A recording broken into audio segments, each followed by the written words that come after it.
The barbed wire fences of Auschwitz stood like walls of despair, cutting the world off from the horrors within. It was April of 1944. The war had raged for nearly 5 years, and the Nazi death camps were running at full force. Every day, trains arrived packed with men, women, and children. Families carrying their last suitcases, unaware that for most of them, their final destination would be the gas chambers. Among the prisoners were 2 men, both from Slovakia, Rudolf Verba, only 19 years old, sharp-eyed and defiant, and Alfred Wetzler, a few years older, quieter but equally determined. They had seen too much.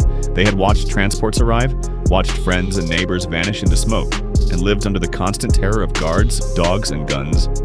But instead of despair, they carried something else inside them, a mission. They would escape, not simply to save themselves, but to tell the world what was happening behind the fences of Auschwitz. For months, they observed carefully. They studied the routines of the guards, memorized the shift changes, noted when dogs were released and when they rested. They learned where wood was stacked near the outer fence and devised a plan so daring it bordered on impossible. If they were caught, they would be executed, and worse, other prisoners would be punished too. But they pressed forward. On the evening of April 7th, 1944, their chance arrived. They slipped away into the shadows and crawled into a hollow cavity within a pile of wooden planks near the camp's edge. The hiding place was so cramped that they could barely move, their breath shallow and hearts racing. They had prepared a trick, rags soaked in tobacco and gasoline scattered around them, powerful enough to throw off the scent of guard dogs. Soon, the alarm sounded. The camp realized 2 prisoners were missing. Guards shouted, searchlights cut through the night, and dogs barked furiously. For hours, footsteps thundered dangerously close. Yet Verba and Wetzler remained undetected. For 3 days and 3 nights, they lay in their suffocating wooden coffin, barely moving, listening to the chaos outside. Prisoners were questioned, guards scoured the fences, but they were never found. Finally, on the 4th night, the search began to fade. The Nazis assumed the escapees had already fled far from the camp. That was the moment the 2 men had been waiting for. Slowly, quietly, they crawled from the woodpile, slipped under cover of darkness, and left Auschwitz behind. But their struggle had only begun. Ahead lay 11 days of danger across Nazi-occupied territory. They had no food, no maps, and only the clothes on their backs. By day, they hid in ditches, fields, or barns, shivering in the spring cold, hearts pounding at the sound of every patrol. By night, they walked, through forests, across rivers, over rough terrain.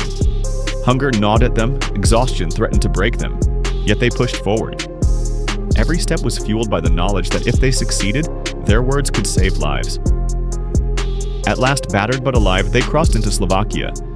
There, members of the Jewish underground took them in. Weak, starving, but unbroken, they began to pour out everything they had seen.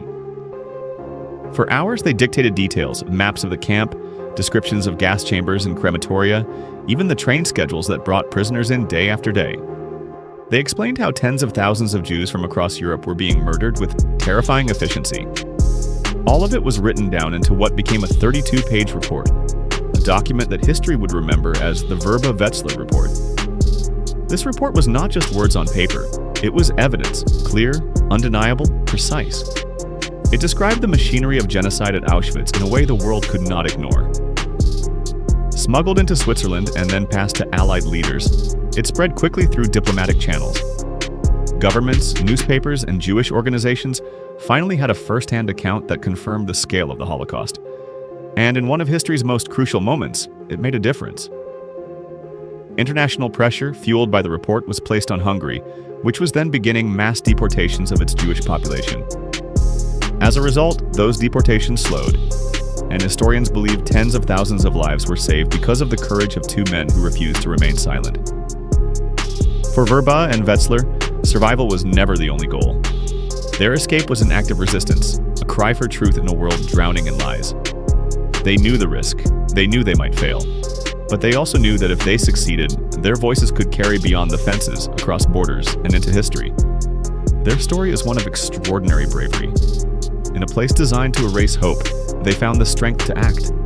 They endured hunger, cold, and fear, not for themselves alone, but for millions who had no voice.